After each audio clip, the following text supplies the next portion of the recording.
Brendan, it's live up now. Is that all good?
Test.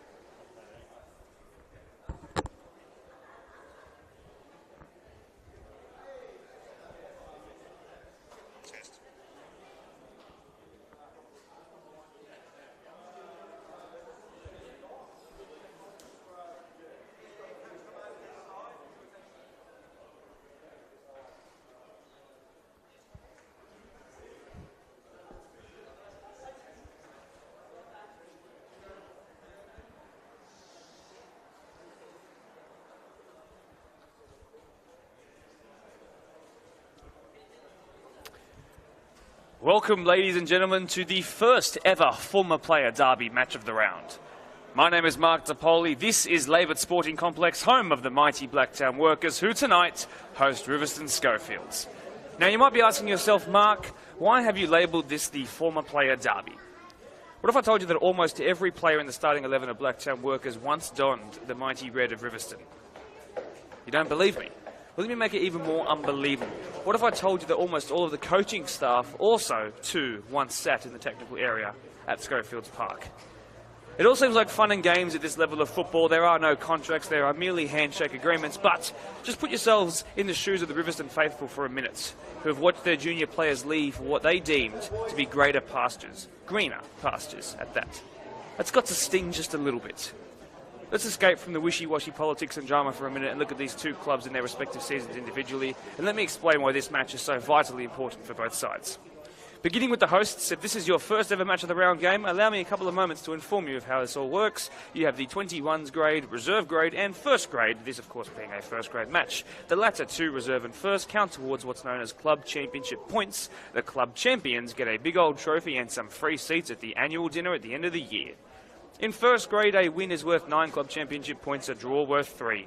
And while title rivals marry on Ken today and may have already mathematically secured the club championship if they won against Ponds in first grade, it's up to Workers to still clinch second place, which they currently hold by a slight 7 points right now. Second place would be a huge improvement on last year, where they finished 5th in club championship and in the first grade ladder, but still went on to make the 21s grand final before falling at the grand final qualifier-shaped hurdle in both reserve and first grade. They're fighting for their comeuppance this year, and in another timeline, they could have been 3 from 3 grand finals, but they only made the one, and they lost it. Moments split by a hair, that is just the way football goes. But that's not their biggest motive, though. No, certainly not at all. That would be the fact that despite all the incoming players this year and across the last couple, a 6-1 loss to Riverstone earlier this year brought about one of the darkest days in the club's recent Premier League history. They're out for revenge today. However, the motive of their opposition is probably not as strong. River's last appearance on a match of the round brought about genuinely one of the greatest games of football I've been ever able to bear witness to, and I truly mean that. A remarkable 4-3 win despite being down 3-0 inside 21 minutes at Blacktown Football Park. 2 weeks after that, they got that aforementioned 6-1 win over Blacktown Workers. Since then, though, they've picked up 1 point from 24. Luckily for River, they have a very decent reserve grade side, who, by the way, did just lose in the game prior to this, and they still sit just outside of the top 4 on goal difference. What you may have guessed by now is that the club championship doesn't just decide who the best team is, it determines the worst. The bottom place team will be relegated. No matter what league, at any level you are at, relegation is an utter disaster. And for a club who have struggled to keep their players playing in red from one season to the next, and have had to suffer as well through 5, and I mean yes, 5 season-ending injuries, a drop to Tier 2 spells catastrophe. Once I do know the results from around the grounds, I will inform you of them and give a live update to the table, but the maths going into today is simple. If Parkley have grabbed 2 wins across reserve and first grade, they'll sit equal with Rivo. This is very much a relegation battle, and it's very much likely to be decided on the final day. Rivo must fight tooth and nail to make sure that they are as safe as possible come the final whistle of the 2023 season. The visitors come in search of survival, and to replicate the pain that they inflicted earlier on in the season against the team that have so many of their former players, the hosts are here purely and simply for revenge. Let's turn the pages and go through the starting 11s of both these sides. It's very familiar for those in Blacktown Workers' black and white colours. Ben Keith starts in goal, one of many former Rivo players, and I'll mention who they are throughout this starting 11 readout. It's a back 4 from left to right of Chris Chum in the 38 jersey, the only player who's survived and gone up into the first grade space from the 21s last season. He's a grand final penalty shootout specialist, scoring his even though they went on to lose that game. Blake Ford in the 10 jersey has really made left centre-back his own this season, next to Dejan Kupreshinin in the 2 jersey, another of the former Rivo boys. Also next to Nathan Bazina, one of 2 Bazinas in the side today, wearing the 25 jersey, is the younger of the 2. And ahead of them in the deepest of the midfield 3, it's Danny McDougall. Again, sounding like a broken record, a former Riverstone player. Him in his second year at the club. The 24-year-old got an assist to win a game 4-3 once in a comeback match for Riverstone about 3 years ago now. But playing now in Workers' colours, he's just been fighting back from injury this year and is finally back playing in a match of the round. It'd be great to have him what should have been an all-star representative if he was unfortunately not away from his phone at the time. Brendan Bazina was the referee voted equal player of the year for PL1 last year while in Riverstone colours. The former Spartans man now donning the same colours as his brother Nathan. Brendan for Workers as the 8, wearing 28. Lachlan Precious wears 7, another former River player of an entirely former River midfield. In the 7 jersey at the top of the midfield, you can expect him to facilitate play. He's been a really good player this year who's come in leaps and bounds. Chris Ricks, their top goal scorer with 9 goals and 6 assists, starts on the right. James Appiah, with the 24 jersey, starts off to the left. The former Spartans man who took a year off football last year. The 21-year-old has been a real welcome re-inclusion into football, and particularly for Blacktown Workers. He played it right back up against Ponds in that match of the round earlier in the season.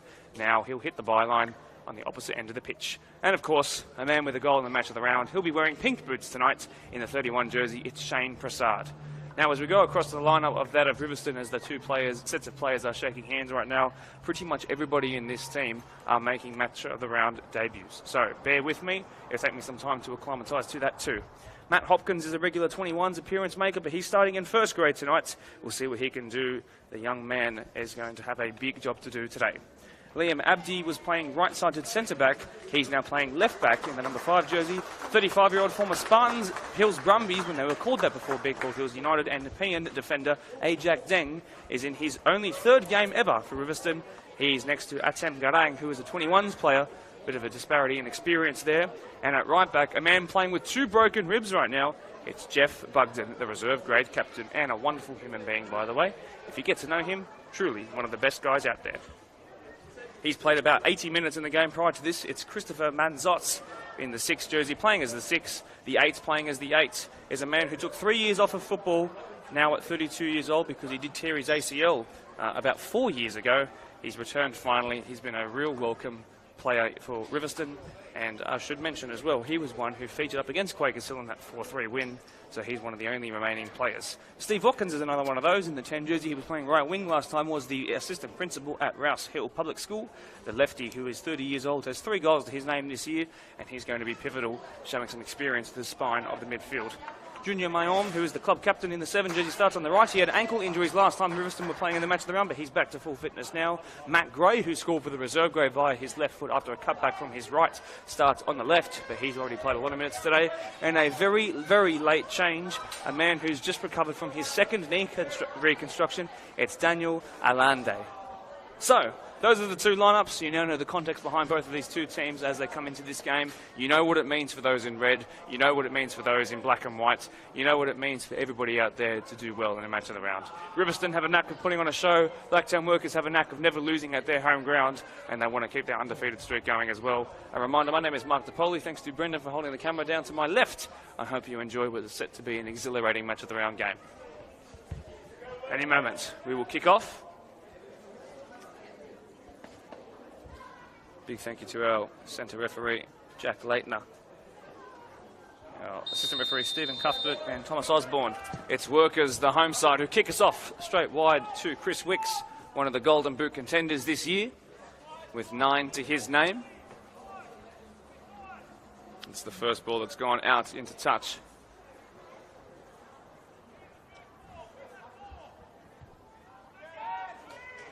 First win for Ajak Deng, who is physically imposing, but gives away the free kick there. Only his 3rd game in Riverstone colours. He's had a couple of years off. Interesting to see how quickly he's acclimatised to the style of play. He's instantly making sure his defence is fixed up. So it looks like there will be a couple of the reserve grade players who are actually going to stay in their reserve grade jerseys, not switch to the sort of lower, more stock standard to be expected numbers of a first grade side. For example, Jeff Bugden is wearing his 37 jersey rather than the 2. As well, Christopher Manzos is not wearing 6, I believe he's in the 37 with those yellow boots. First touch there for Danny McDougall, who looks like he's actually grown an inch or 2 since the last time I saw him. That's gone wide for the first time for Nathan Bazina. Brought back into possession, and Wixie's there. And it was flooded forward, but once again easily won by Abdul Muhammad. It's a first involvement for Matt Gray, who, as I mentioned, was a reserve grade goal scorer. That's a good ball towards the back stick, but Chris Chum is there, who was exceptional in the Ponds game in his first grade match of the round debut. Almost 4 months ago now, but do you believe the season's gone by that quickly? Much of the play happening down the far side, which is even further away when you play at Laybutt. There's an entire grandstand between us and the side of the pitch. Coming together there on Bazina, but he's unscathed. That time Brendan. First touch for Matt Hopkins in the match of the round. Skill on the ball, more than adequate. A couple of triangles being made in red. And this is already a better start than what the reserve grade side had in what was a crazy 8-4 game. Everybody seemed to lost count of that one. It was Workers who came out on top though. Here is Brendan Bazina. And BB puts it in behind for Appiah. And Bugden is strong, but not strong enough or quick enough. And then Appiah with the strike towards the near post. And he almost found his first ever match of the round goal. Pulled just wide of the left side upright. But he's threatening as the former Spartans man. Very quick. And Riverstone are going to have to be competent defensively and talk quite a lot to make sure that they keep him quiet. And you can see why Blacktown Workers tried so hard to lure him out of his early retirement. He's going to be involved right again. Touch off the chest. Bugden's put one in on him. How doesn't want him to run at him too many times. So that's the kind of challenge he's going to receive. This is Chris Chum. Receives it back from Lachlan Precious. Inverted pass into midfield wasn't ideal. That's Matty Gray who sends it wide. So he's wearing 33. It's picked up here by Liam Abdi in the 5. The left back. This is Abdul Muhammad making his second match of the round appearance. Moved here from Sudan in 2016. Loves to stir up the crowd just a little bit. Capable in either of the 3 typical defensive or midfield positions, I should say. Sent forward by the man in question. Easy touch for Compression, and who's come a long way since we've seen him in previous match of the round games. He had, by his own admittance, a bit of a stinker in a certain Quakers game at Quakers Hill, but he's really picked up since then, and you can see why Workers finished the season so well last year and have been so good this year. This is Chris Wicks, turning facilitator rather than being the main outlet right now out wide. It's actually dropped when these two sides met early in the season in the 6-1. He said he was not playing his best football at the time.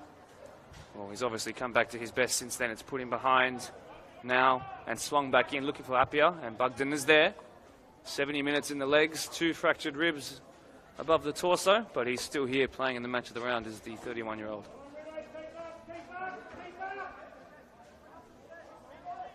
Precious. Triangles forming now in black and white. Great pivot on the turn there. Bazina goes back to Compression. And square ball to Blake Ford.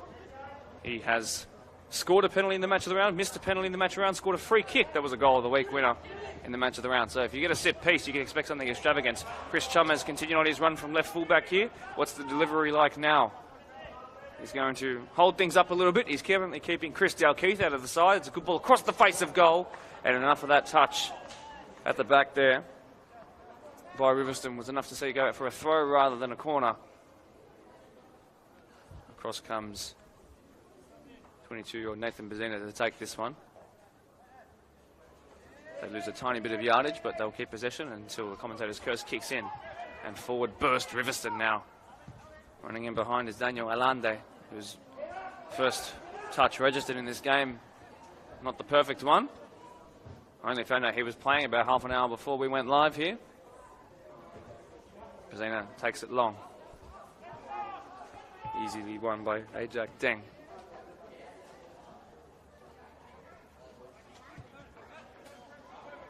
This is equal player of the year with Blake Skur. Last year was Brendan Bazina.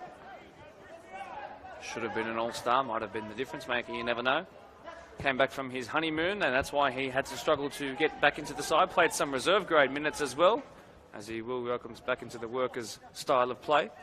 And up here now, square ball. Shane Prasad was there, who is going to be inseparable from those pink boots now, I'm sure, because it makes him instantly distinguishable from everybody else. Compression will pick it up after the good work of Danny McDougall there in the 6 jersey. Playing in behind towards Appiah. Appiah now gets a second bite of the cherry. Great save by the young keeper. Chris Wicks looking for double digits in goals this year. He slipped over at the pivotal moment, and now towards the front post again, are blocked. They're going to recycle here. Third phase play now towards the front post again, and it's hit the side netting. And Riverstone are alleviated. But it's all the Blacktown workers who are putting the pressure on right now. And Riverstone are feeling the burn and the sting of that high press.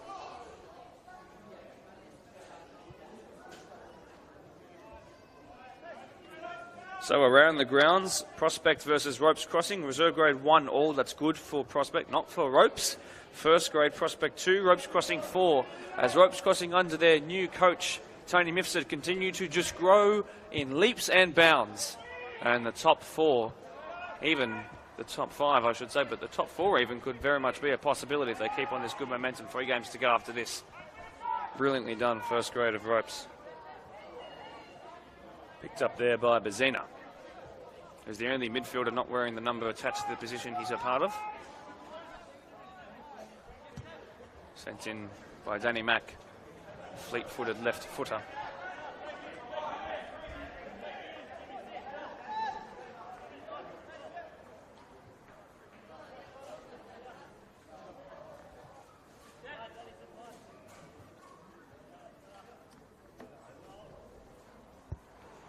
Workers continue to box in what is still the very early moments of this game. They'll have a lot of energy and certainly a lot more than that of Riverstone. This is Stevie Watkins, probably the least likely man to lose his cool in a game in what could be a fiery one as the time goes on. The reserve grade game certainly wasn't full of sunshine and rainbows. There were a couple of moments with some big tackles that came in, but just 2 teams who were passionate and liked to win. Nothing too fierce. Bugden. Touch on the underside of the boot. Given away by Danny McDougall, who's a contender certainly for the All-Stars this year, I'd say. It's about if he's played enough football, but you can see when he's on camera, he loves to bring it. Really good sliding in challenge there by Atsem Garang. It's then got past Mohammed, who's then done well to recover. Appiah picks it up. Bazina has passed his oppressor there, Steve Watkins, and he goes back to Kupreshinen. We're still yet to see Bazina pass to Bazina, but when we do have that, I'm sure the world will explode afterwards. Picked up here by Mohammed. Chris Wicks too sprightly for him. Another great pivot on a dime there by Danny Mack. Look at him dropping between the centre-backs now. How interesting is this? His new role as he continues to grow as a footballer. Lachlan Precious back to Kupreshinen. Puts it over and in behind. It's another great run by Shane Prasad. Bazina in the box. Appiah there too. And now Bazina has passed one. Can he now launch one towards goal? Instead he pulls it back across and Bugden has scored an own goal. It's an unfortunate moment for Riverstone. It's brought about a wonderful array of applause. But for all their hard work, workers finally have the lead. And Riverstone just found that the pressure cooker had been steaming for too long. And it burst. And in the first 10 minutes or so of this game, workers at home looking to maintain their fantastic record at this great venue. It's an unfortunate moment for Bugden. He just got his body positioning wrong there. It was almost impossible for him to make a clearance while facing towards goal like that. And as a result, they find themselves down by 1.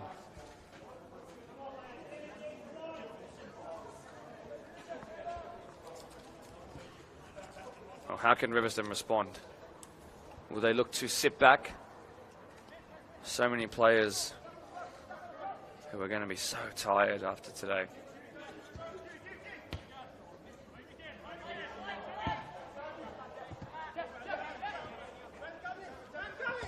Garang sends it forward, stuffed out there by Bazina. Outside of the right foot pass towards Shane Prasad, who cuts back inside. He's got a runner in Chris Chum, who he will find. Now Chris Chum across the face of goal again! Wixie in! A touch by the keeper wasn't enough to keep it out. Wixie has double digits for the season in the hunt for the golden boot. And the fiery redhead is on fire once again in the match of the round. No stranger to turning up when the cameras are on. That's 2 in his last 2 for him. 6 across the last 3 years of us doing these wonderful match of the rounds. And no less, of course, against his former club. Subdued celebrations, but I'm sure he's delighted to pick up number 10. A slight little dance just then as he crossed the halfway line. Well, it's almost a case of if anybody scores today for Workers, there'll be a former player. So it feels strange to say it every time. But Wixie, the former Rivo man, doing the damage and making amends for the fact that the last time these two met, of course he didn't play in that match, dropped due to bad form. Well, that's how you make a statement. It's a great problem to have, too many great players, isn't it? Selection headaches. Not brought about by injuries. Ben Dalkeith turns on the trickery for a moment. Ben Dalkeith, of course, one of two Dalkeith boys. Workers, no stranger to having brothers in their system. We've seen it for a number of years now, but I guess Workers and their coach Darren Graham have decided which of the two Dalkeith boys they want to have in their side. They're okay with two Bazinas, but not two Dalkeith, so we'll see if Chris makes an appearance later on. He was battered and bruised after the reserve grade game. Had a little chat with him, former Ponds man. Would love to know what the score in the Ponds Marion game is. If they've won in the first grade, it'll be a club championship for the Young. Shane Prasad here puts it back through towards Bazina. It's been saved by Hopkins, and he'll get a second bite of the cherry. Or will he? He's being hacked into from behind, and it's just going to be a goal kick.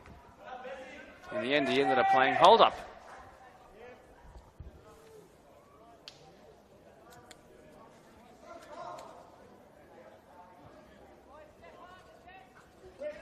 Riverstone not in any hurry to play. Down 2-0 with the cameras rolling, the people watching along.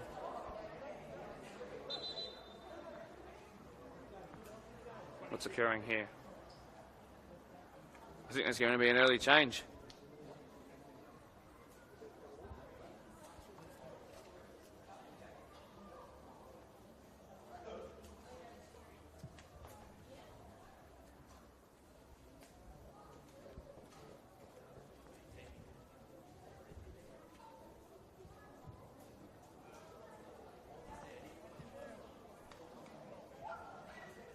This has been the story of their season, unfortunately. Riverstone, like I said in the intro, 5 season-ending injuries. That's why you join in 5 minutes before the live stream should start, by the way.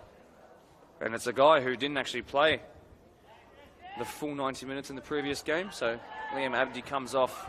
He's basically played the equivalent of 90 minutes now with his combined reserve and first grade minutes today. And he's just feeling it. And of course, it is an interchange. It is a substitution, so he is done. So Luke Tarbone has come on in the 18 jersey. Former Eastern Creek man. Thought his name looked familiar when I saw it come through my team sheet earlier on today. Very tall and imposing figure. Hasn't played too many minutes today, so he'll be fresher than the man he replaced. It's a sad way to end the match of the round debut of Liam Abdi. Has a little bit to watch. Nothing too much came down his side. The one cross that led to an own goal, unfortunately. That was it. Otherwise, everything's come down this near side, hasn't it? If you've just joined us, 2-0 in the former player derby.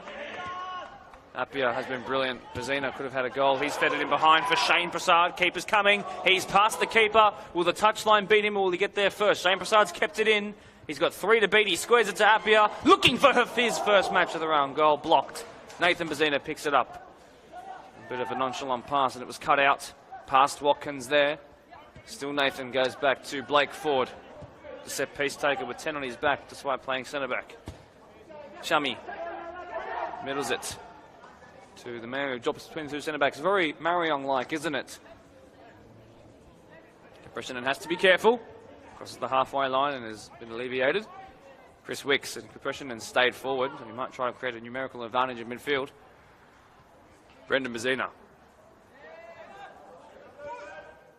Back by Shane Prasad, who's feeling a little ginger after the coming together with the keeper. Chum has found space again. Cuts back. I want to see him deliver one. Lachlan Precious centred ball to Shane Prasad. Mighty line up something from distance. Former Nepean right back last year in the first grade space. 3 goals and 5 assists he notched up from the 2 position. Great turn there by Bazina. And then There was also another Bazina involved. That time it was Nathan who's in the nosebleed sections. Has come away with it. And now Shane Prasad is confident on his left peg, so instead he feeds it through. Up here now! 3-zip. 3-zip and all too easy. James Appiah has his first match of the round goal, his second of the season, but by the way he's been playing today, I'm surprised to hear that it's only his second. He has found himself in behind a plethora of times. And if it hadn't been for some great goalkeeping since the first minute of the game, he would have found himself with a hat-trick already. Well, he's got a long time to secure that. A brilliant finish underneath the goalkeeper. And it's 3-0. But this game is, well, considering how many times Riverstone have made 3-0 down comebacks, I don't want to jinx it early for the Workers fans watching along, but this feels different today. This feels very different. This is a team who have lost 10-1 already this season.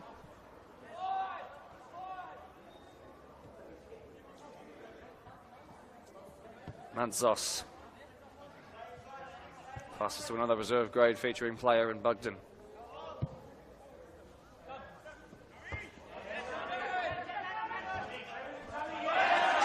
Really well done by Chum. And the Workers' home crowd are so loud. It's got to be motivating in this first grade space, certainly. On by Chum again. Touch off the right shoulder there by Precious was certainly delicate. So much finesse there in the midfield of Workers. It's great to watch. They've improved even since that Ponds game that they won. And especially since that fought over Park Lee. There's probably a handball there. This is Junior Mayom, who's barely touched the ball. I don't think I've said his name yet. Garang goes back to Hopkins in goal, who's done nothing wrong today. The young lad in goal.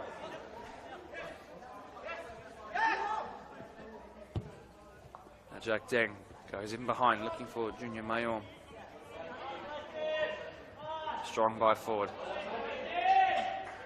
Too easy for Workers.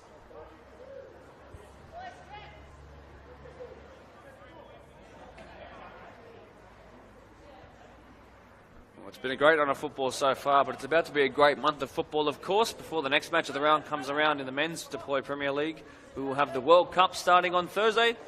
Don't you forget it. Make sure you've got your tickets or you're tuning in on the Thursday night, 8 p.m. as Australia, of course, take on Ireland, the Republic of.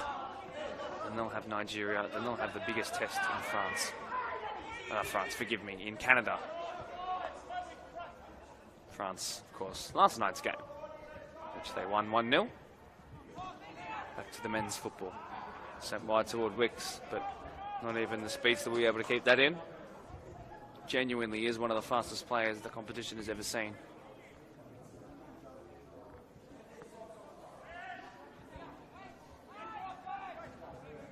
He's fed through the forward line well with that pass. Muhammad goes in behind now, but easily won there by Nathan Bazina.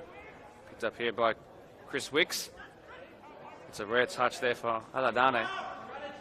Well, I should say Alande has now, they look to feed it in towards the back stick. Mayom was there, and in the end it was way out before it came to him. And he was just playing ball boy come the end of it.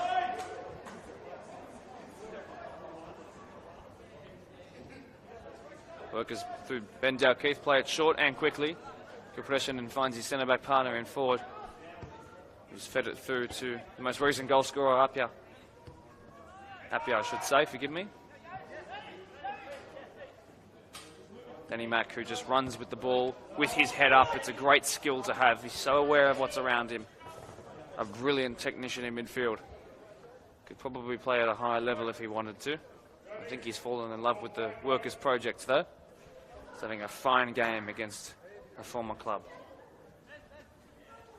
Unmarked is the referee voted player of 2022. Sends it wide to his brother. Maybe the world will explode now. Bazina to Bazina. Sent it to Wicks. Bazina again to Bazina. Double trouble. Put him behind by Precious, and even though Shane Prasad was there, he's lucky that he didn't get his touch right because the offside flag would have been raised anyway.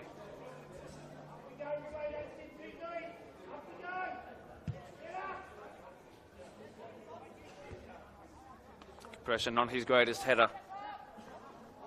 And it goes for a throw as they try and make some yardage, do Riverstone, and just try and survive in this game for a little bit, some sort of a foothold. Only 22 minutes in. There is a long, long time to go. It's a long, long time for things to get better or a long, long time for things to get worse. It depends on their mentality. Back in play we are. Wixie doing his defensive duties. Was very well spoken as per usual on the podcast this week as well, which you can tune into by minimising your screen whether you're on Facebook or YouTube and scrolling down just a tiny bit. And forget to subscribe while you're there as we hit 1,000 surely by the end of the season. You've got 3 rounds left to do it, so 4 for some competitions. Here is Chrissy Chum. The young lad at left fullback tries to bend it and whip it in behind for his striker Shane Prasad, but didn't happen this time, and I'm a fan of the work. Played short to Deng. Bugden puts him under a little bit of pressure with a loose pass. Goes back to Paddy Hopkins in goal. Square back to Ajak Deng. This is Abdul Muhammad. Poor pass, but it's actually going to work out. Alande. Now Watkins sends it in behind. Mayom in a foot race here with Chum, and the latter comes away with it. Appiah, centered ball. Great triangles once again. Workers not trying to rush it too much. And this is why you've seen so many people come on the podcast and say that Workers could be one of those teams to watch as we get to the pointy end of the season, as their best and star players have returned back to the fold from international duties, you could call it, or some like to say honeymoons and holidays. They've really picked it up, despite their loss 3-1 to an informed rope side last week. It is their bogey team by their own admittance, and the results would suggest something like that. They've been really, really good, and we're seeing it so far here tonight. Now, Brendan Bazina put in behind, the man with 28 on his back, the former Spartans man. He knows the grounds around here so well. And now Wixie just inside the box. He squares it to Shane Prasad! Oh, exceptional. A wonderful bit of finesse on the finish. Delicate yet exquisite. Powerful and a little bit breathtaking too. 4 to the good inside the first 25 minutes. And Workers are running riot. He talked about which celebration he was going to do before this game. He asked me which hasn't been done yet in front of the cameras. He did none of them. He's just going to point to instead. I'll give him a thumbs up to let him know that he's had a goal that I certainly approve of. That was fantastic. That's the pick of the day so far, without a trace of doubt. Brilliantly, brilliantly done.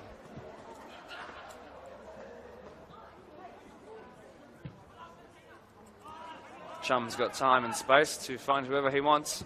Benny Dalkeith will get a rare touch of the ball. He's probably seizing up and getting cold. Great tackle there actually by Abdul Muhammad, who could fly into this one too, and somehow Danny Mack's been able to keep his knees there. Sends it wide to Wixie, and now they're coming again down that far side. Good tackle in the end by Tarbone.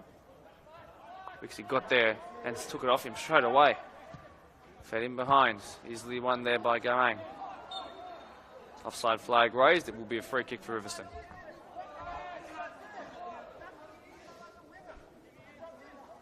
Workers, forgive me, Riverstone are having a couple of disagreements in amongst themselves down this near right side flank.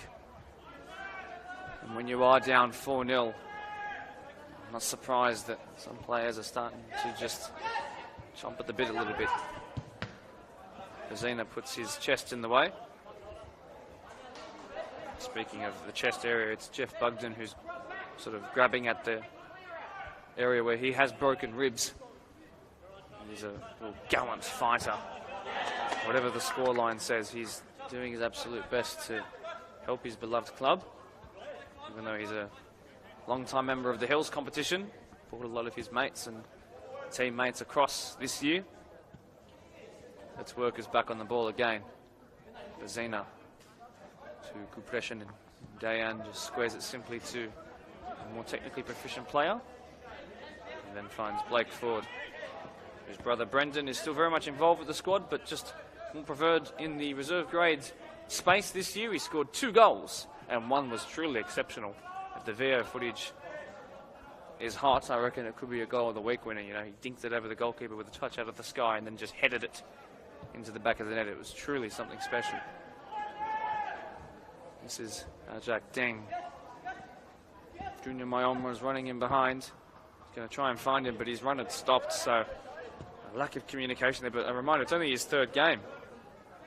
Surprised if he'd know all the players' names just yet. Wixie goes back behind the halfway line and just puts it back to Kupreshanen. Another one of the workers' boys who had to get married in the middle of the season last year. Seems to be a trend as now Shane Prasad's past his man. Red card is coming. There could very much be a red card coming. I think it will be a yellow just to protect the fact that the scoreline is already 4. Yes, it will be. So probably on another day, if that was a game split by a hair, you would suggest that the colour of the car would have been a bit more that of what Riverstone wear. But instead, it's going to be just a yellow.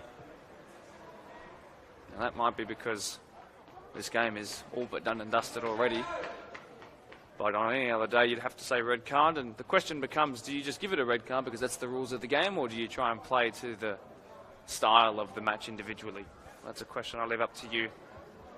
Obviously, I have no opinion because I'm just a commentator. I never tend to give my opinion on these streams. What do you mean?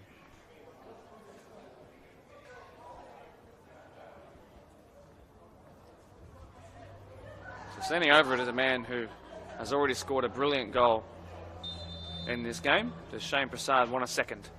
Looking for a brace. He stabs it over the wall, but it wasn't the greatest technique I've ever seen, and probably won't have the next one.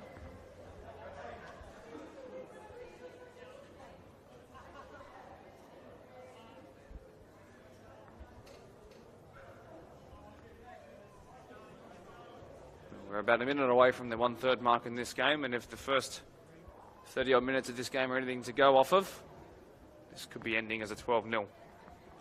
So let's hope that Riverstone can dig in a little bit, find a level of pride, and stick it out.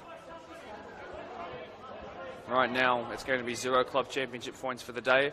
I'm still unaware of what the scores were in Park Lee colours.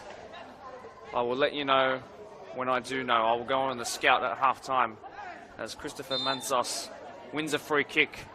He's actually worked quite hard in the middle of the park. Not much has come through the centre. It's mainly been the flanks.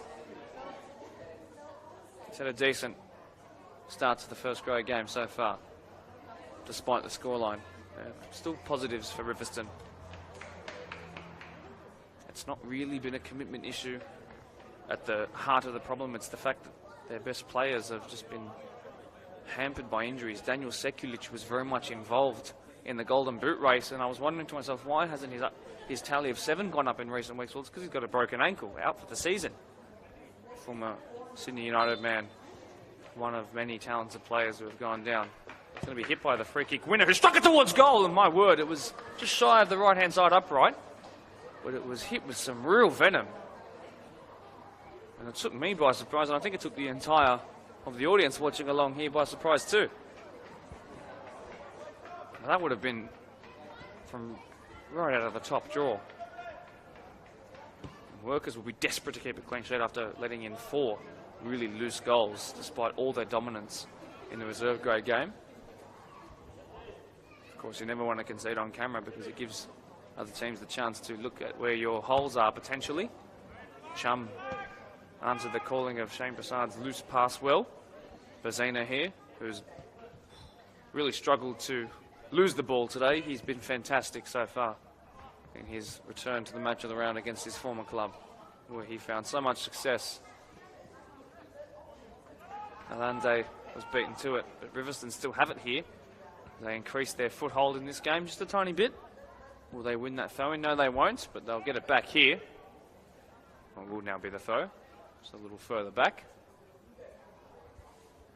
Sent very, very long towards Matty Gray, who has scored here today. Twisting, turning. Sent back towards Abdul Muhammad, and tried to feed it in behind, and it's a loose pass. Throw in, but in their defensive third of Workers, so he'll have to dig in pretty deep here. Make sure they can play their way out of this. Do Riverstone dare to press just a tiny bit, perhaps leave themselves exposed. They've come back from 3-0 down twice. I'm not sure if they could do the 4, but if anyone can prove me wrong, it's the Scullies. Here they come. Pirouette. It was a nice idea, and now they've had another injury issue. Is that Alande who's gone down? When the ball goes out, we'll find out how bad this is. So there's going to be a sub made already. They're going to be forced into a second substitution.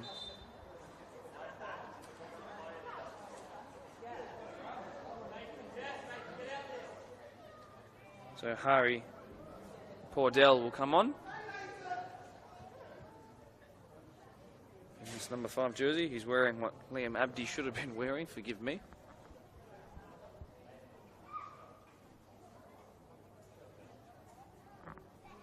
There's real concern here. I think it's for Alande. I do believe it is the number 9, wearing 9. Finds his way to the sideline. Pordell itching to come on.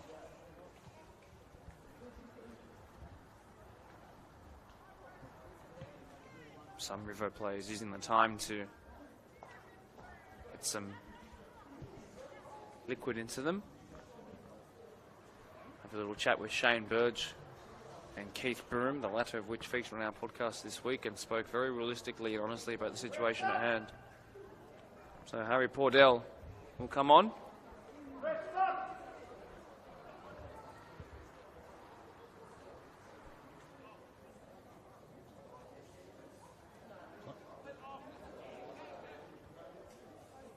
So who's coming off?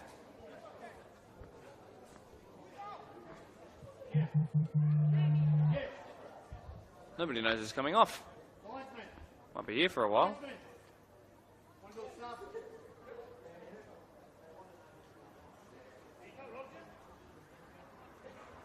And Jeff Bugden's going to make way.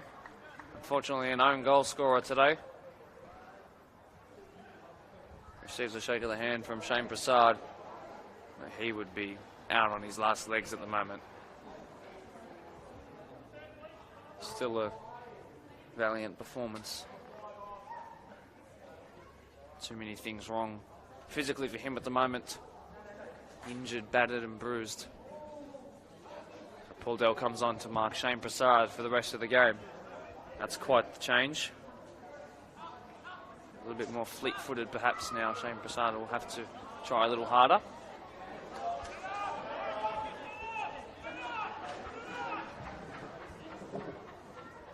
He's going to be called into action straight away here. Pordell sees it from Watkins and put him behind, attempted to find Alande. It didn't find him at all. And it'll just be a goal kick.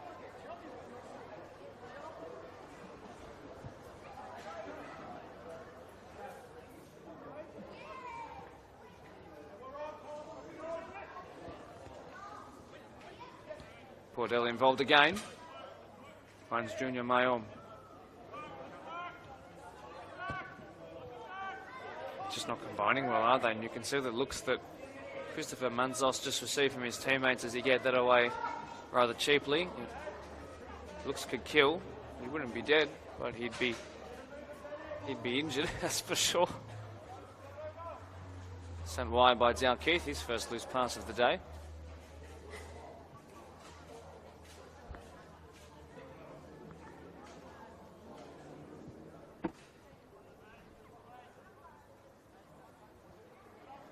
Slight delay, 2 balls in the pitch at the moment. I think it becomes a case now for Riverstone, who face Prospect next week, by the way, and what could be truly a do-or-die situation. As Harry Pordell is involved now just outside the box, tries to deliver, and it was not bad, but in the end, overhit and misdirected. Neither a shot nor a cross, it seemed. But they face Prospect up next, and I think it's a case now of considering the scoreline in this first grade game. And what the reserve grade game told us as well, it should just be about survival and making sure that they get to Prospect, who are relegation rivals right now, with the fullest potential squad that they can possibly put out. If that means conceding a few today, because at the end of the day you can lose 9-0, but at the end of the day you still get 0 points, whether it's a 1-0 loss or a 9-0 loss. I don't need to tell you that, but forget about goal difference. It's about making sure that you can get to the winnable games with a squad that's able to win. Maybe that needs to become the thinking as we edge closer towards half-time. Still about 8 minutes away or so. It is just club football, some may say, but at the end of the day, it's people who put their hearts and souls into, particularly the senior space, their representative space. That's what clubs are usually identified and recognised as, is their Premier League space, and that's where their quality comes from and what their juniors aspire to be. And if you've got one that's getting relegated, especially in the manner which we're seeing the kind of performance tonight, it can be embarrassing for some at times. And you have to feel for the people who put in the hours. Mayom, is there a goal to perhaps launch an improbable comeback coming here? Since it was the front post, it was cleared there by McDougall, I do believe. Chris Wicks slipped at the pivotal moment. It's a pretty decent pitch out there. Workers have done well to maintain it so far. It's a busy old club. Sent over the head and in behind. Offside was Matt Gray, though.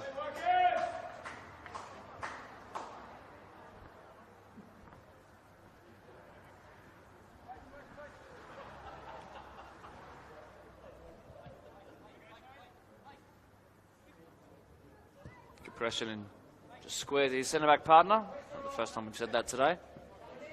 Forward. Trying to feed it wide to Appiah. Hasn't really received it too much. The last 10 minutes have actually been quite even, with territory going the way of those in red. Let's see if that changes now through the pacey man that is James Appiah.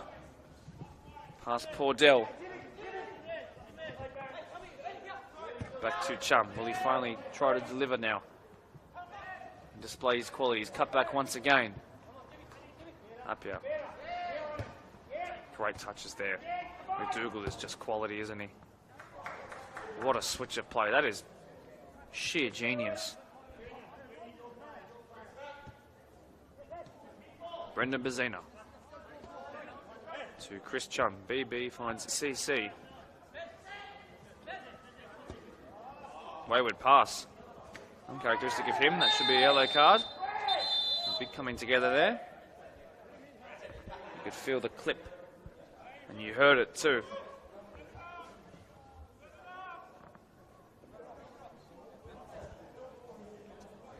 Wouldn't have been a painless one. It's the first yellow card that Workers have against them.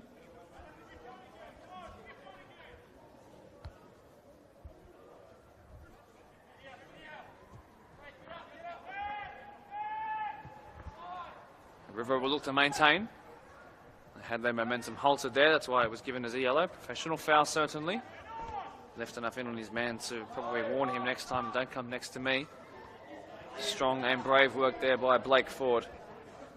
In his 5th year at the club, one of the longest serving players since they returned to the Premier League fold, Blacktown Workers. And Harry Pordell finds touch. Prasad will leave it here for Chum. Will ask for it. Will not receive it though. It's back to 40. Father Kevin is, of course, part of the coaching staff. Sent past the halfway line by compression, and that's what I mean by his technical ability has come a long way. That's a great ball in behind. Triangles made so effectively once again. Was the keeper just a little bit out of his box there? Not too many appeals, considering that obviously this game's not too close at the moment.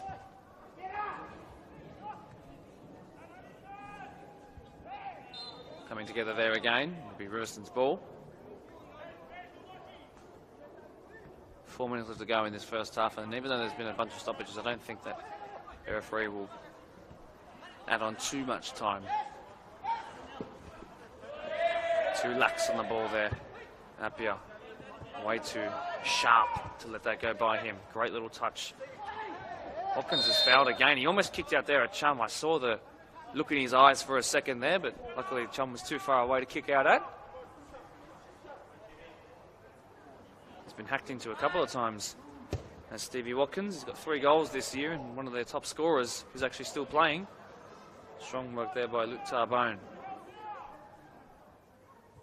Sent it here to Junior Mayom, who's gone from one side of the pitch to the other to get on the ball. Picked up here by Christopher Mansos. Bezina wins it back, crosses the halfway line. 1, 2, 3 touches outside the boot pass. Wonderful again. Shane Prasad to make it 5 stars. No. It'll stay at 4 for now.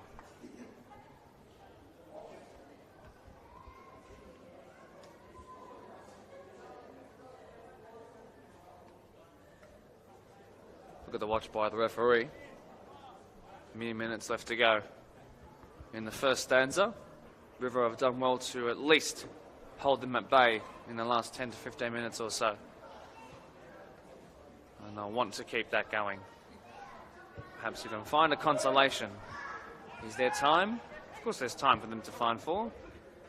Workers can score 4 in the first 25. Why can't they use the second half to return the serve?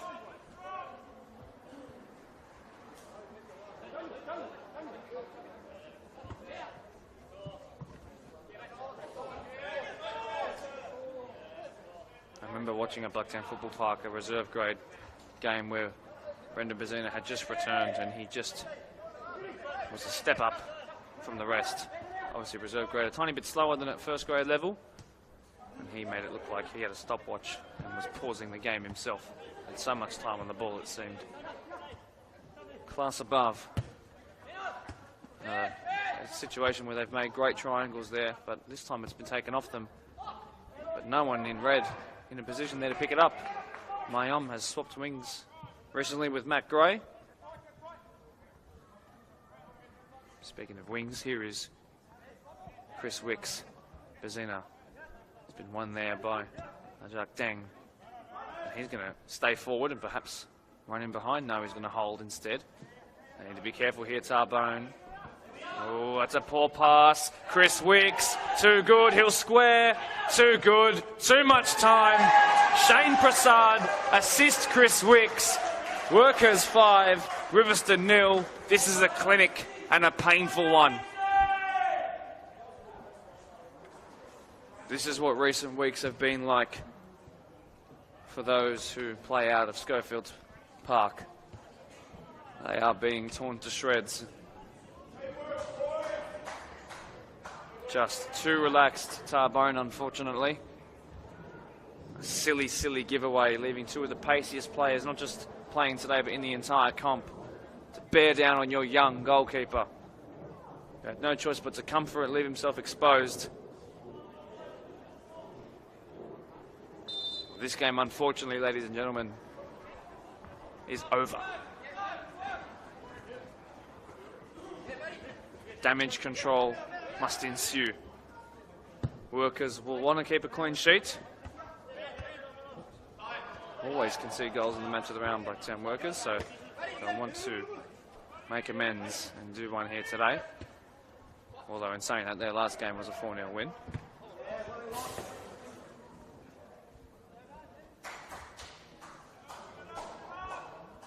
We're into now added on time.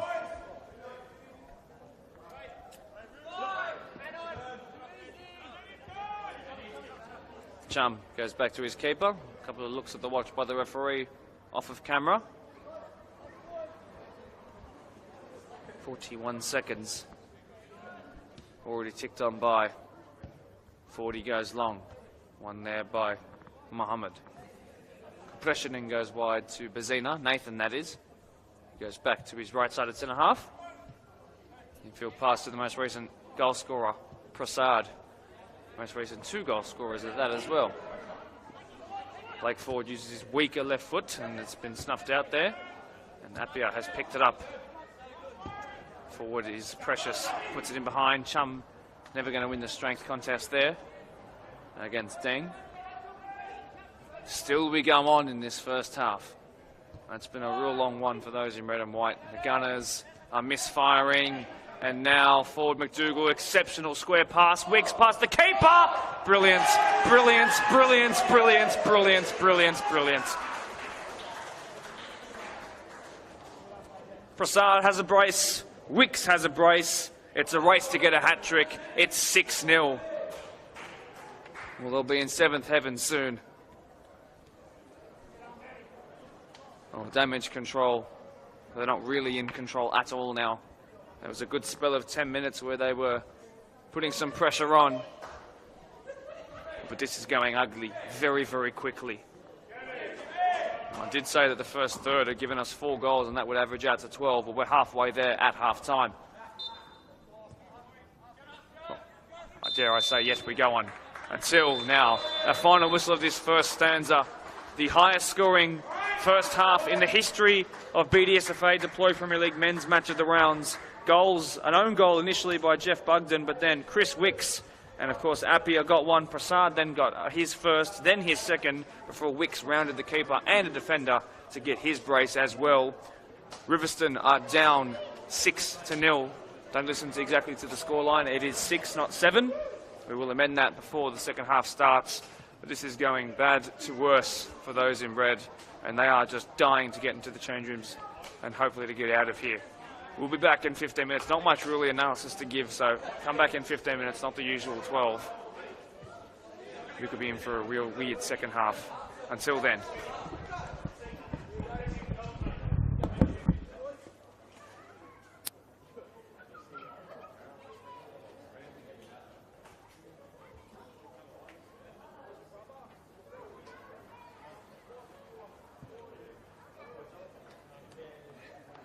Shit, I pressed the wrong button.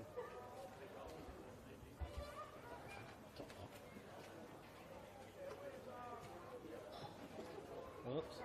I pressed the wrong button, man. No, now we're 0-0. The motherfucker.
Welcome back. Second half action here in the match of the round between Workers, hosting here at Laybutt Sporting Complex, up against Riverstone in the former player derby. So far they are 6 to the good in front of their adoring home fans. Now, on a happier note, let's go around the grounds. Club Championship and Minor Premiership in first grade has been wrapped up by the Mariong FC after a 3-0 win in first grade over the old bitter rivals Ponds. It's all been wrapped up, so there's 3 extra seats at the annual dinner and a big old trophy goes their way. Congratulations to them. Now, maybe a bit of an alleviation for that of Riverstone is that their relegation rivals in Parkley did not pick up any points in the Club Championship up against Eastern Creek today, coming out as 3-1 and 4-2 losses in reserve and first grade respectively, if the information I've been given off is accurate. Tigers won 1-0 over St Pat's thanks to a Byron Green and Range winner, despite the fact that he was playing at centre-back today. Won the header off the corner, I do believe. Doonside have also all but secured finals, but Ropes Crossing also winning their game means that they haven't just done that yet, but another win will certainly do that. A 3-0 win over Quakers, the boys from Glendenning Reserve. Well, we're back underway. It's got to be damage control now for Riverstone. A 6-goal first half. It's the highest scoring first half in match of the round history. And they'll need to, well, actually equal top scoring, because Parkley versus Mariong, which is a game that I didn't commentate, I was off sick last year, was 4-2. I guess this is the highest pasting we've seen in the first half. Glad my brain switched on in the second half. Let's see if Riverstone can just hold out. That's what it's all about now. It's seeing if they can see this as a second half where it's beginning at 0-0 and try and just dig out perhaps a consolation goal and win the second half. You've got to take some positives when things are as bad as they are right now, and they'll certainly be happy with the fact once they find out at the end of this game. They wouldn't know just yet, but once they find out at the end of this game that their relegation rivals picked up no points. Prospect as well not having too fruitful of a day either.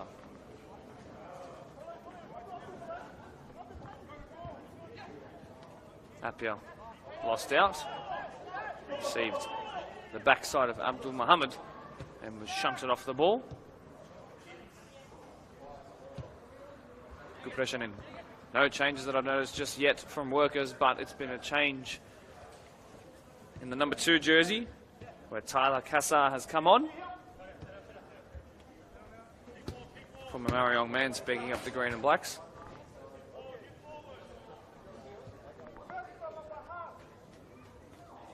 Nathan Bazina here on this near side now. Fowen. Wixie heads it up. Sort of misdirected there. Strong play there by Kassar in his first involvement in match of the round history. Welcome to it, son. Don't know why I call him son. He's 2 years my senior. Oh, another poor pass, this time by the keeper. He's been so good today, but this might be to his undoing. Is it 7 now? Hat-trick, Hero Prasad. He beat Chrissy Wicks to it. It's probably his goal so far today that he's least delighted with, and we'll watch back the least amount of times. The first probably still the pick of the bunch, but you will take all of them. And I'm not sure what was said at half-time, but I don't think anyone was listening in the sheds covered in red. 7. 7. 7.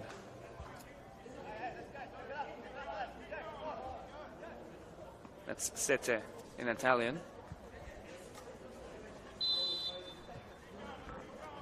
And once again, another kickoff that comes Riverstone's way.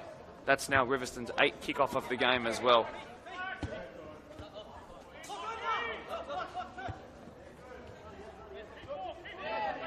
Well, I know that the scoreline was wrong as we headed into halftime. It was meant to say 6-0, it said 7. Well, didn't really need to wait long for that change to come full circle, did we?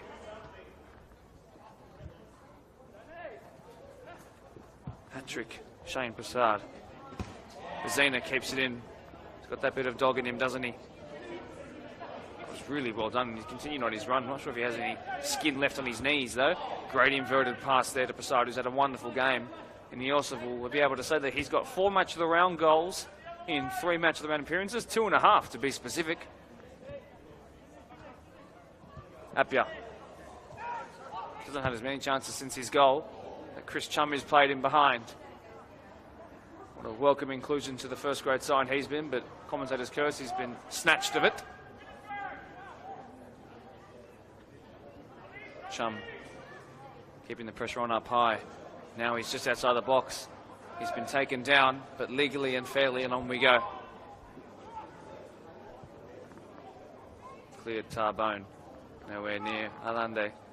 Should be picked up easily by Matt Hopkins, who's actually had a perfectly good game in that first half, but the second half started a bit shakily, conceding the 7th by giving the ball away.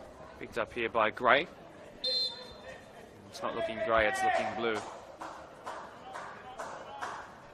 Free kick, Rivo. Well, we saw the number 34, Christopher Mansos, pick it up and smack it with real venom and come just shy of the right-hand side upright in that first half. He's not on the pitch anymore.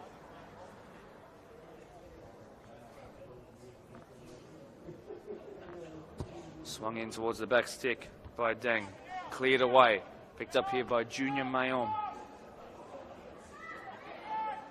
One of very few Rivo players making their second match of the round appearance. Cleared away by Kupeshanin. And then more comprehensively that time there. There's Shane Basad running in behind, who's of course onside in any part of the first, or your own half I should say. Given away uncharacteristically there by Ford. It's the centre back now, Deng, up real high. Not quite used to being in a position like this. Here's Atem Ganang. Too much underneath that pass. Just a goal kick. That's the closest Riverstone have come in a little while.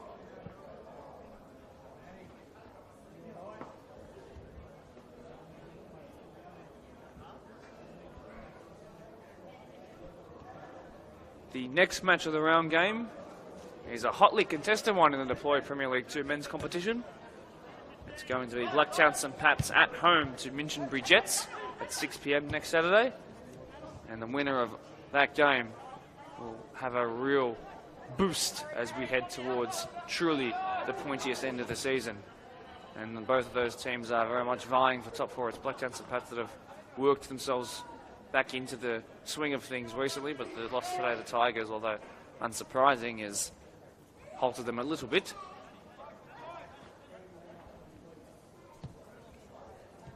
Intercepted there by Mohammed.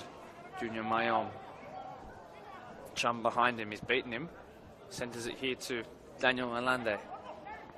Sends it wide again to his captain. This is better from Riverstone as they cut back.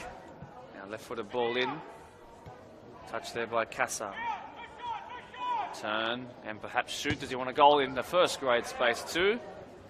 I like the intent, not the execution.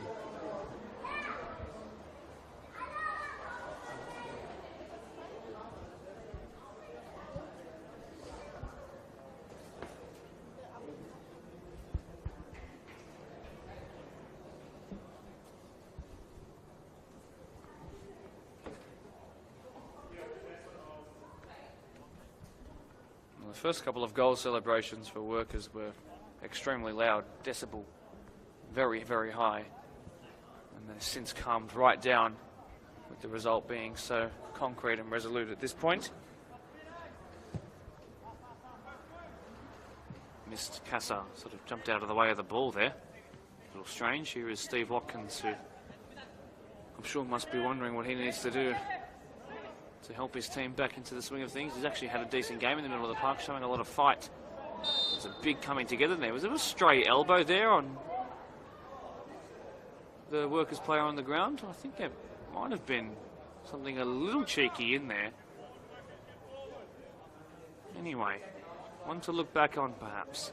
As he fell, was there a swinging elbow? Interesting. Chum. Leg forward. Receives this from McDougall.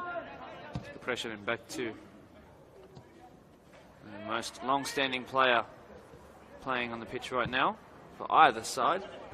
Bezina, one of many in their first year at the club. Prasad, who's got his hat-trick. Might he turn provider this time, dinks back over the top. They're used to playing like this, aren't they? They've done it quite a lot of times. Sent wide to Bezina. Sent it here to Wicks, who's trying to turn provider again. Bezina again. Wicks with one in his back. Notched up goal number 10 and 11 today.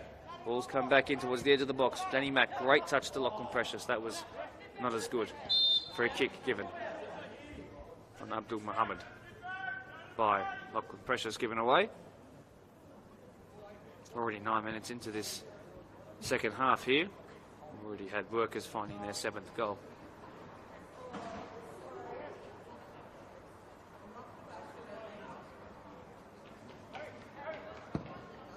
We've had 7-goal games in the match of the round before. Nothing springs to mind of anything higher. I'm sure I'm wrong. It's a great ball in behind Appiah. Cleared away by Garang. I guess you could count the reserve grade grand final for PL2 last year. Well, that was only 4-2, so that's a 6-goal game. Let me know if you think of any higher scoring match of the rounds in years gone by. So far, I think the highest from either side contributing to the total goals of the game is 7. He's very much onside there. And that was too cute by Precious. It was given away, but put out for a corner rather than a goal, or rather than a throw-in, I should say. Had a bit of time too to think about it, did Kassar. Chris Chalmers going to make way. It's a first substitution of the day for Blacktown Workers. Receives a huge round of applause. It's Chris Dalkeith, the former Ponds man, who will make way onto the pitch. And we've got a huge amount of brothers on the pitch now. We've got the Dalkeiths. And we've got the Bezinas out there. Probably not all too happy with being involved in the reserve grade space in the last couple of weeks. He's had a couple of disciplinary issues, has Chris. Notched up 13 goal contributions last year from right fullback for Ponds, including 3 free kicks. Might be involved straight away here. My word, that would have been iconic.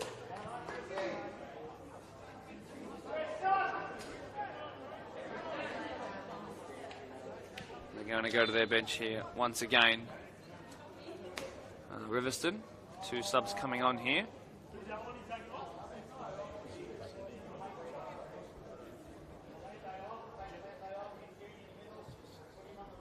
Stephen Aoun and Anthony Gemelis comes on as well.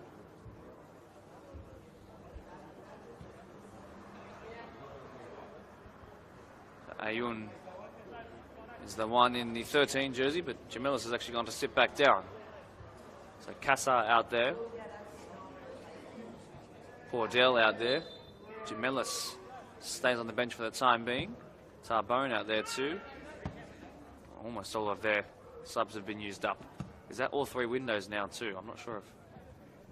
Anyway.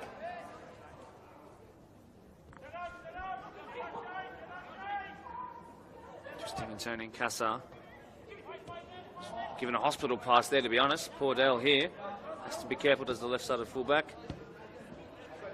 Bezina, I think he thought about hitting it there. Big tackle there by Muhammad. Should be cleared there by Garang. It is. Chris Dalkeith will get involved defensively for the first time in this game. Beats Junior Mayum with ease. Finds his brother. Good pressure in now. Dangerous pass, but it's worked out to find Brendan Bezina. Receives it from Nathan. Oh, no, forgive me, Nathan Bezina now finds Brendan Bezina. The line is Wicks. He'll be able to keep that in because he is so quick. No, the flag is raised. Workers faithful, not loving that, and it's always going to be more echoed in this wonderful facility. So Anthony Gemelis will come on.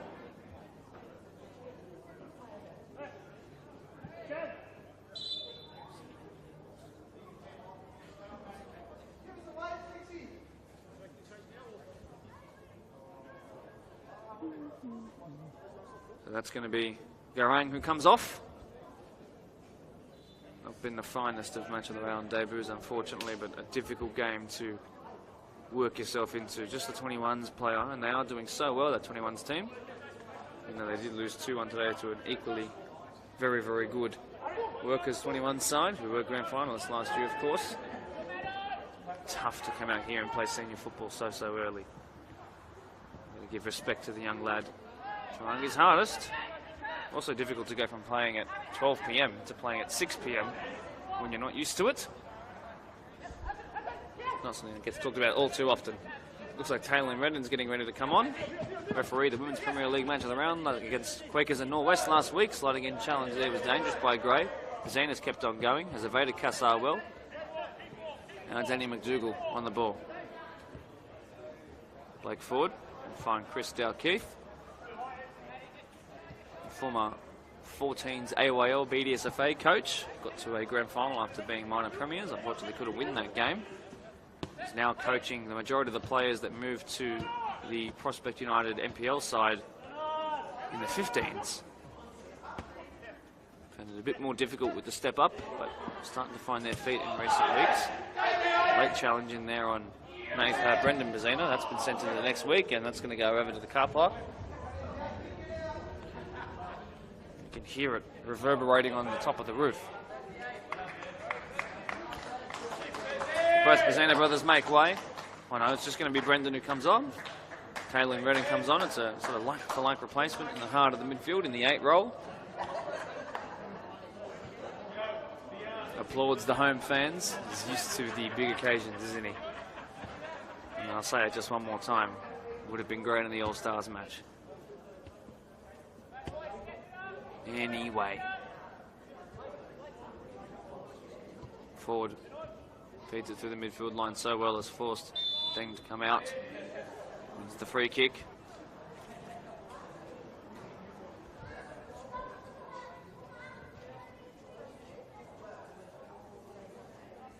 We've got that ball back, by the way. That was on top of the roof. Not sure who went up there. Rolled back off, I'm sure. Back in play we are now.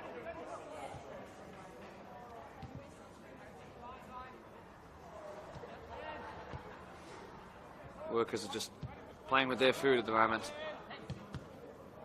Can afford to make mistakes like that and come away with it. It's a fatigued side they're playing against right now. Nathan Bazina. Compression in. Bazina again. Assad dropped in deep to help out. Compression in. Little shove on Mayum there.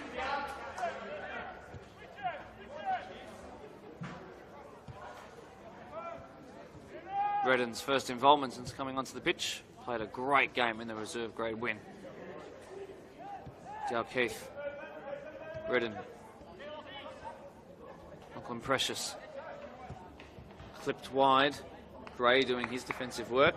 Sliding in well on Bazina there.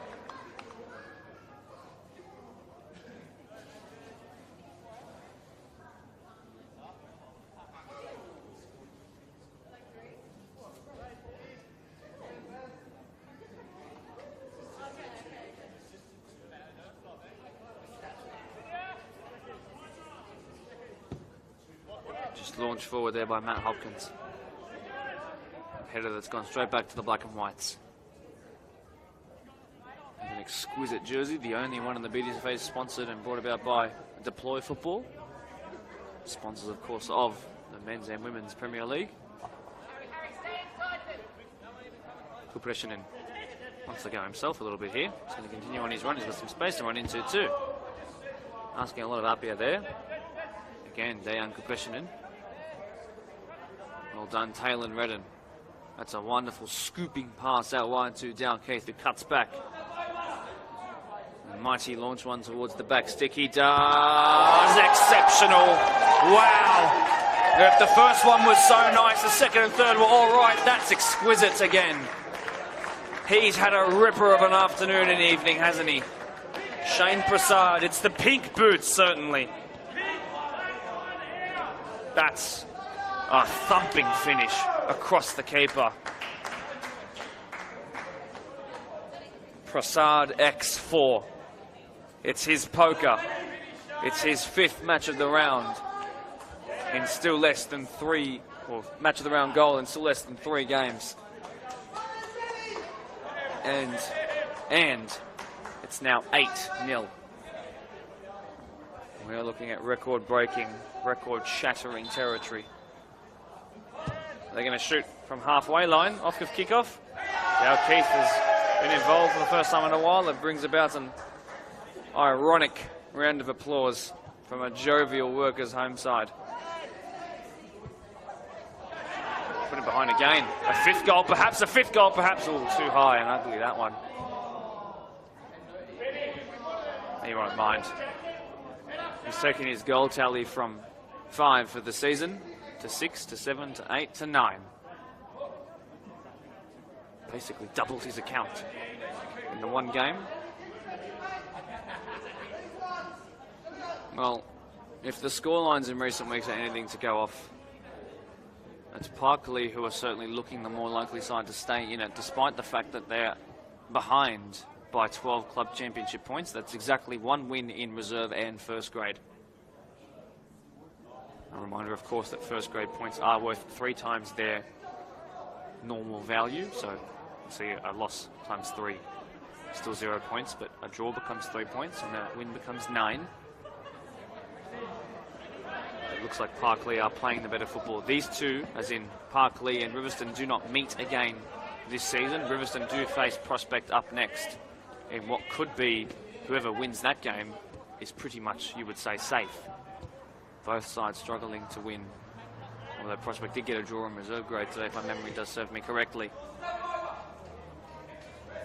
They're urging Ben Dalkeith to do a step over in goal.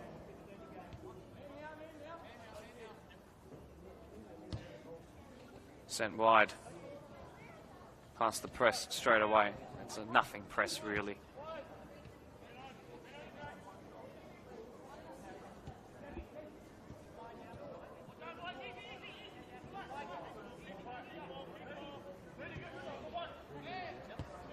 Precious.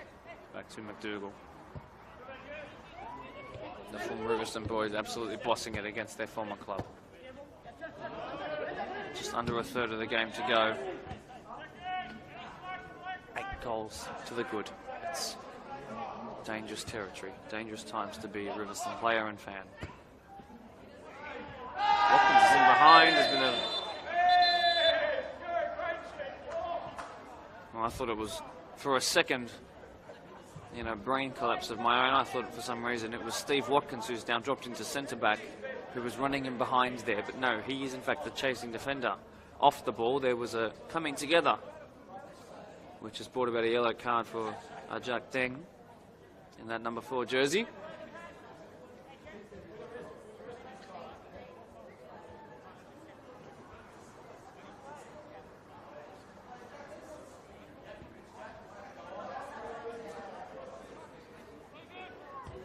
Played short and sweet.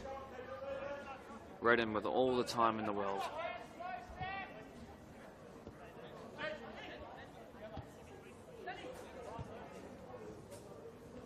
What a finish it was by Shane Prasad a couple of minutes ago. Really perfect connection. Wish my service provider had connection like that. Here is Wicks, who wants a hat-trick as well. Just run outside the box as he looks to try and whip one in, perhaps. Here is Mr. Poker. Back here to Danny Mack. What is it, his best weak foot pass? Well done by Jimmy Appiah. Here is Chris Dalkeith. Wicks, poor touch, but he's quick enough to get there first. Oh no, well done by Gray, who then turns into danger and then turns away from it. That's well done. Taken off them again. Riverstone have barely been able to touch the ball in this second half.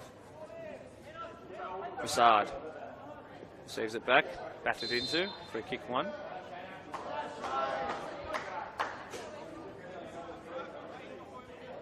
Helped to his feet by teammates and opposition members alike.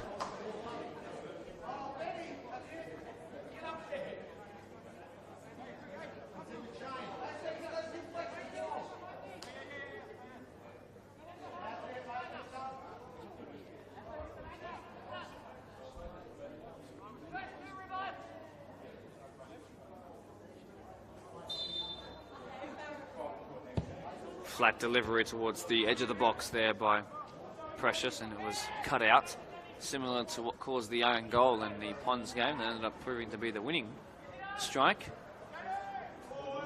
It's another workers game where their opposition have helped them with an own goal. What a switch of play, my word. And now I'm behind again. Is that Taylor Redden now into the box? So many to aim for, but offside flag raised.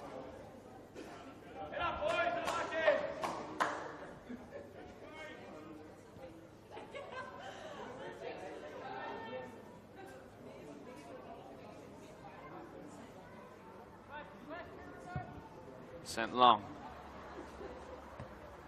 Mayom didn't rise up to it. Blake Ford behind him. Crossing the halfway line now.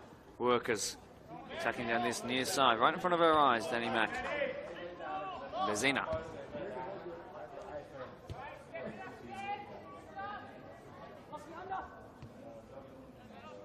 Redden bounced back to his Blake Ford. To Blake Ford, I should say. Sent him behind again. Really well done. A continuation of the run. Wixie's at the back stick. He will try to find him. A second hat trick for the day. Goal number 10, 11 and 12 notched up here against his former club. Again, subdued celebrations for the former representative of the Gunners. But it is Workers today who are firing on all cylinders. Abhorrent defending in truth. Truly, they have given up. It is okay to be sympathetic of the situation, as we should be. So many injuries, players who haven't committed, but this is not currently up to standard, unfortunately. And I apologise we couldn't give you a more tight match of the round game today. That's just the way football is sometimes. These are testing times out at Schofields Park. And they have a lot to go home and think about. I guess the good thing is perhaps they can look back at the players who have performed here today and think about who might look hungrier next time and who should be playing across 2 games and which 21 should make the step up.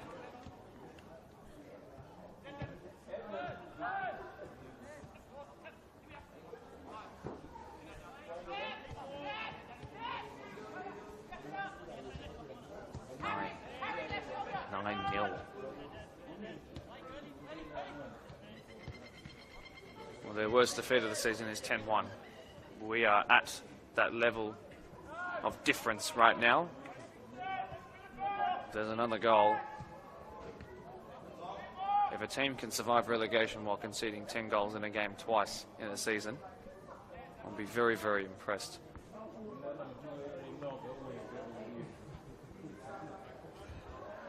Dalkeith.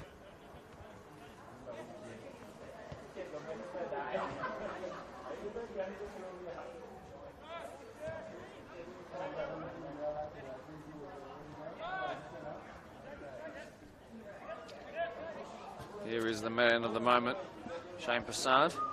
Get back to Taylor Redden.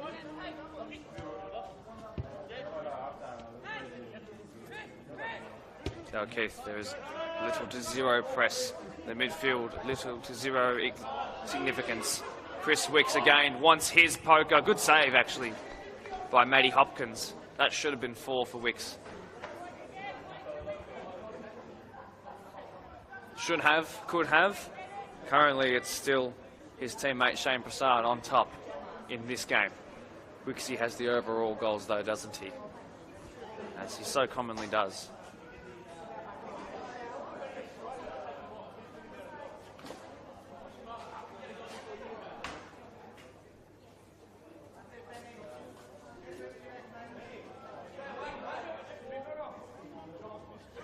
In-swing corner to come in. Hopkins rises and punches it away. Prasad is there using his strength well against the man who last gave away a free kick against him. Goes all the way back. And they could make a hot cup of tea and then let it go cold before Eddie Press comes onto them here. Splits 2 forwards. I don't even think Jim Ellis, for example, has touched the ball since he's come on.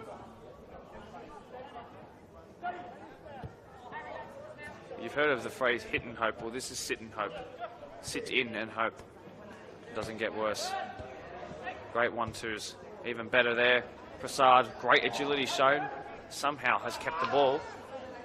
Past Pordell, a couple of step overs is sending him one way than the other.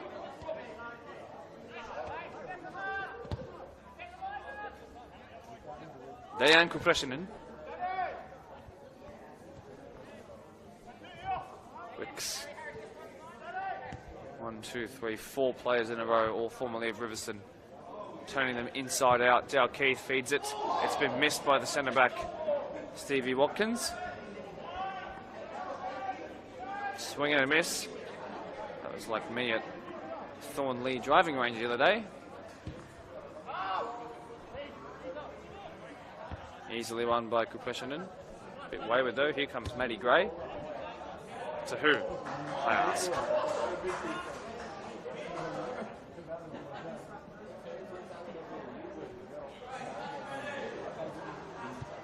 First involvement in a little while for Benny Dalkeith in goal.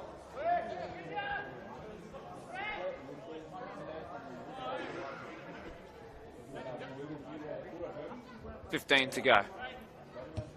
Can they find 10? Shane Prasad's the most likely to make it happen. So well done. He's got to be careful he doesn't annoy someone so much that he gets his leg snapped in half today.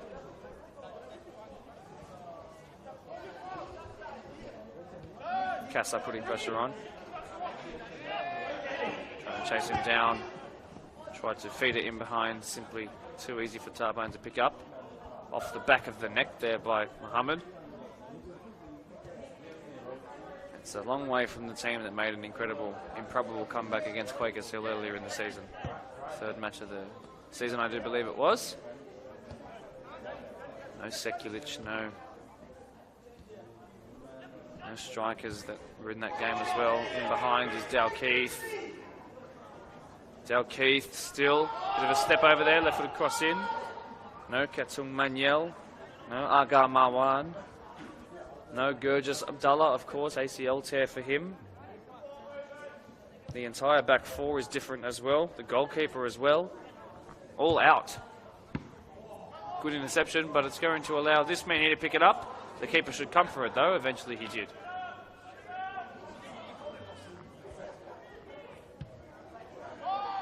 It's a rare kick out of the hands for him, and anywhere will do. It's a swing and a miss there by Blake Ford, although it's okay because he's got all the time in the world. Benny Dalkeith.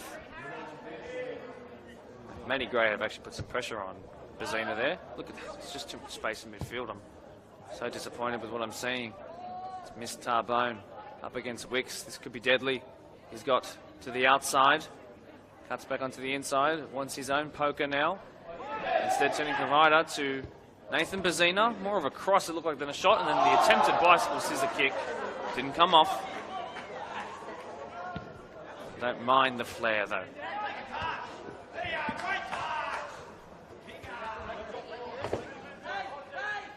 They're going to go to the bench. Squad captain Brandon Ford will come on. He's already got a brace and a couple of assists to his name today.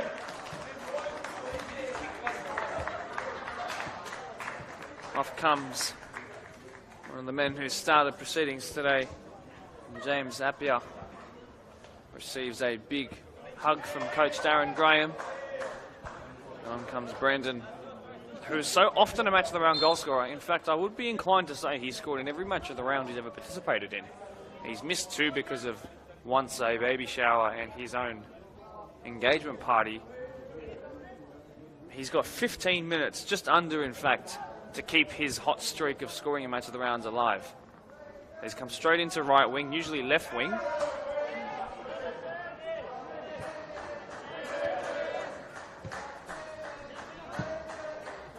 That'll be difficult to control for Nathan Bazina. Ended up, I think, almost hitting a young child in the stands. Hopefully everyone's okay. Yes, everyone's okay. Anyway, back in play we are. Brandon Ford's first touch. Spoke to him at halftime of the reserve grade game, said he was absolutely gassed. That's fair enough. It was a hot, old, still day. Absolutely no wind out here today.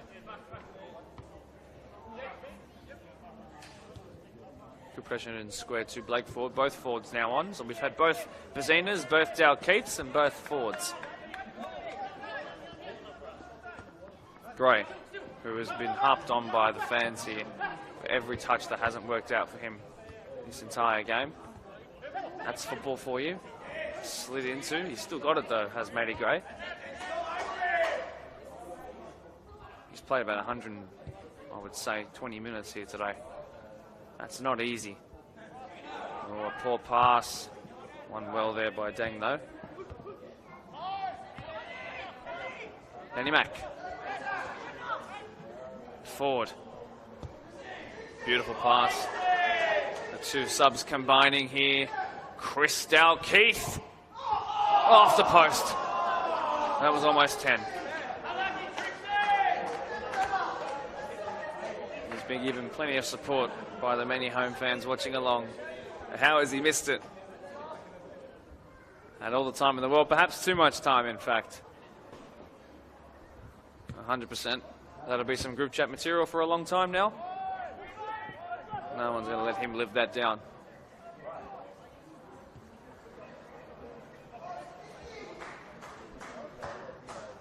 So I'm lucky not to be an all-star last year, Chris Dalkeith. He's won it back there though.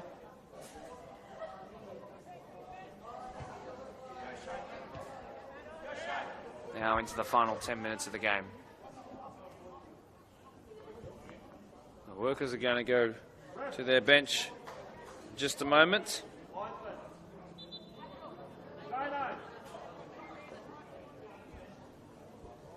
So Nick Jovic comes on for his first ever match of the round appearance. Welcome to the fold. Off comes Mr. Poker today. Big Shane Prasad. And his pink boots. 4 goals. The match ball to take home. A day to remember. Live on camera as he almost doubled his goal tally for the season with an incredible 4 goals. On comes Nick Jovic.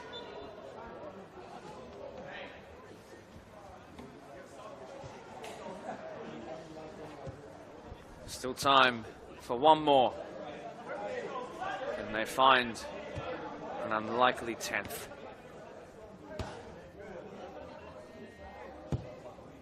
What a pass. Watkins has put his whole body behind that.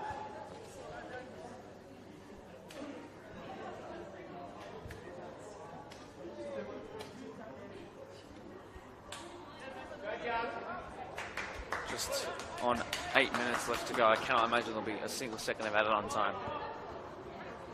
Brandon Ford, he always scores in match of the rounds. He's been battered into there. That's got to hurt. That'll really hurt tomorrow. He's just been hacked into a moment of frustration. Looks like Joel Every is going to come on. Played a wonderful game up against Ponds in their first match of the round of the season. Away at Jonas Bradley, of course. He's got to go get his shin pads in the change room. He's been watching from the touchline, from the grandstand right now. So who's going to take this? Currently it's in the hands of Danny McDougall, forgive me.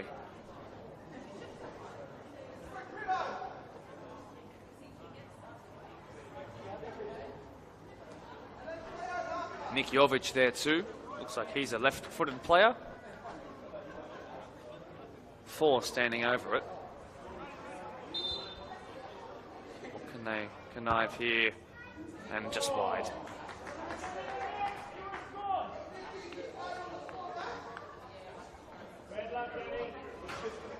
Seven to go.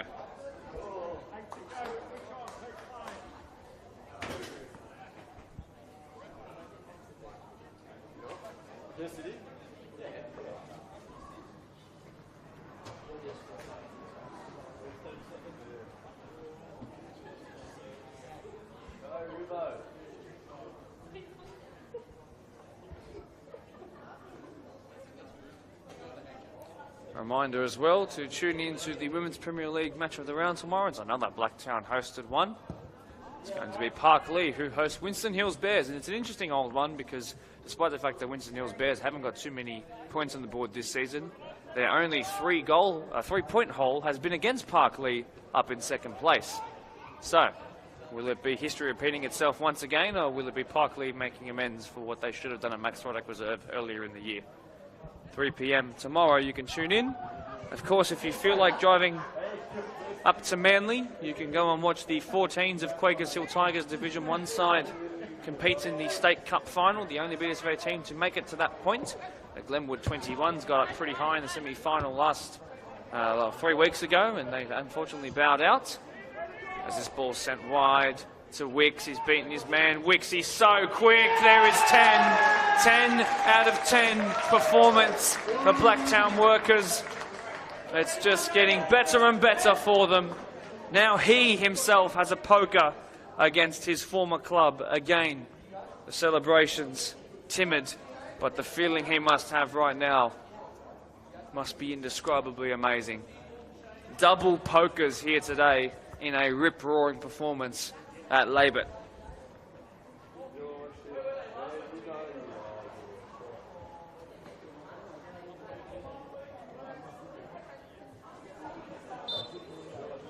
$10-0. Oh my. It's now officially and by far the highest scoring match of the round game ever. Unfortunately not an even split of goals, or at least a close split. It has been domination from pretty much first minute to last. Chris Dalkeith practicing hopscotch in the middle of the pitch.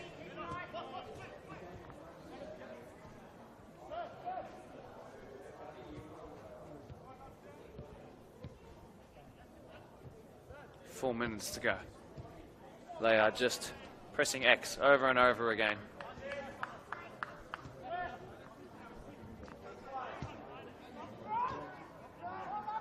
They're toying with them. That's what it is now.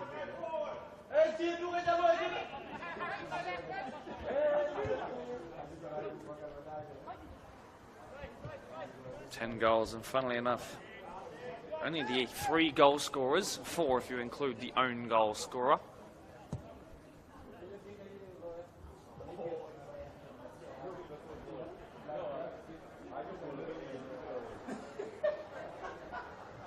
Three and a half to go.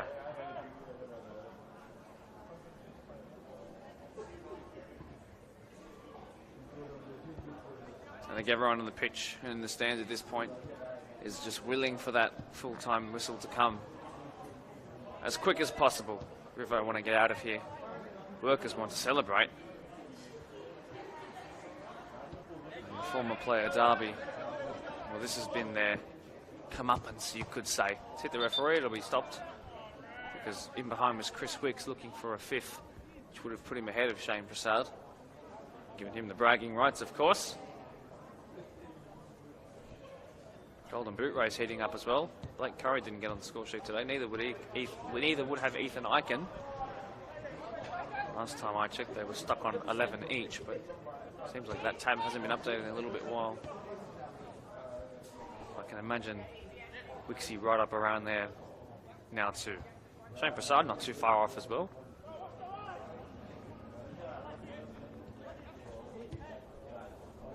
Two and a bit to go.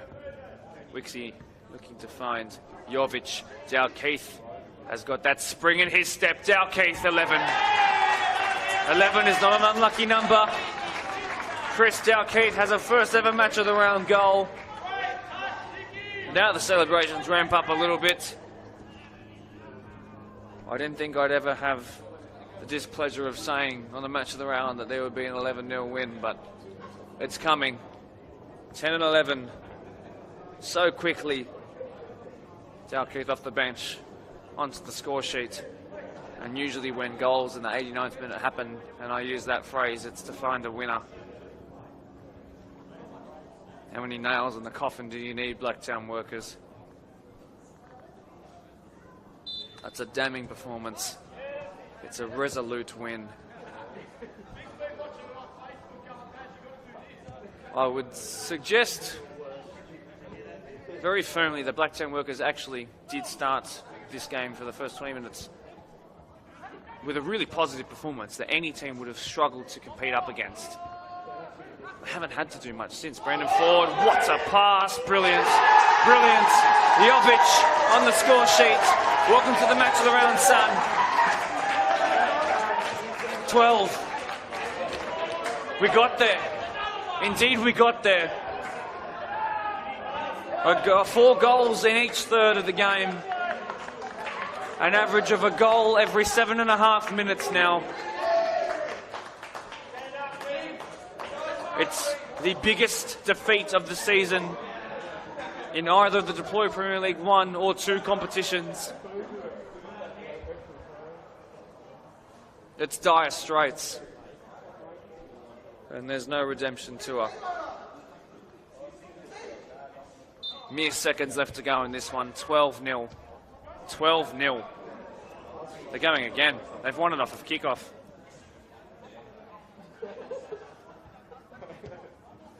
Well, we just got 2 more goal scorers to add to the list.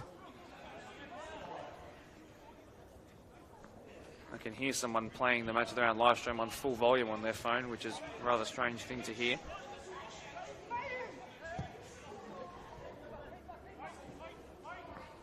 Give a listen to your own voice, it's a real strange thing.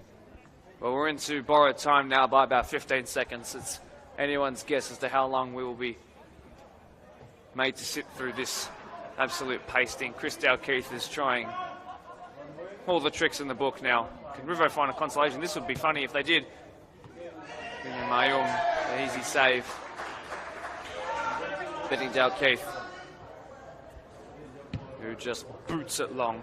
Whistle to the lips. And finally, close the book, end the chapter, and never reopen it again. A damning day for Riverstone Schofields, who lose 12-0 against a team who house all of their former players, their staff. It's a deeply painful day with so many nails in the coffin that not even a strong man could rip it back open. It's sealed shut forever.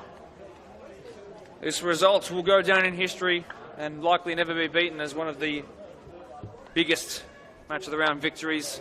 I should stop wailing into the sails of Riverstone and actually give credit to the many great performances here today.